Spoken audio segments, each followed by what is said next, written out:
মানিকগঞ্জের বাজারগুলো এখন শীত সবজিতে সয়লাভ। তাজা এসব সবজি কিনতে বাজারে ভিড় করছেন ক্রেতারা।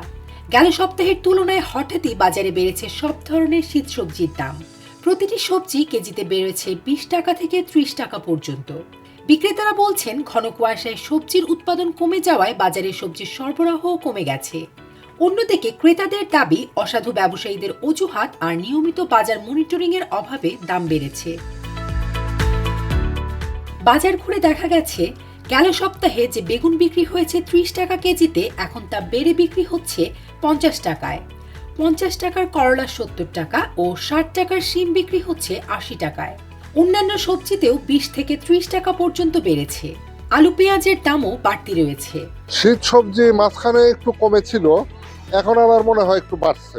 হট করে এখন একটু দামটা একটু ঊর্ধ্বমুখী। বিশেষ করে সিম কিনতে গিয়ে দেখলাম যে অনেক তফাৎ। 60 টাকার সিম 80 টাকা বিক্রি হচ্ছে। শীতের শুরুতে যেটা বাজার দাম কম ছিল, তো সেই অনুযায়ী আমরা কম পাচ্ছি না, একটু বাড়তি দামে কিনতে হচ্ছে।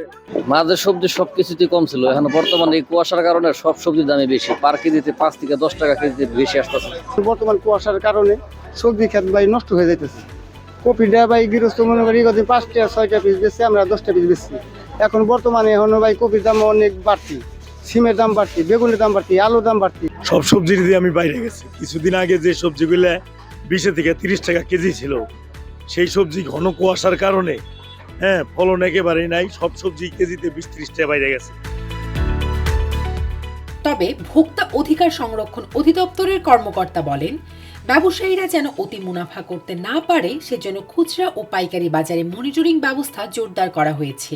খুচরা বাজারের কিছু ব্যবসায়ী আছেন যারা পাইকারি বাজার থেকে বিভিন্ন শাকসবজি ক্রয় করে নিয়ে আসেন, কিন্তু তারা কিন্তু ক্রয় রসিদ সংগ্রহ করেন না। তো এই জায়গাটাতে আসলে আমরা বুঝতে পারি না উনি কত পরিমাণ লাভ করছেন বা অতিরিক্ত মুনাফা করছেন কিনা।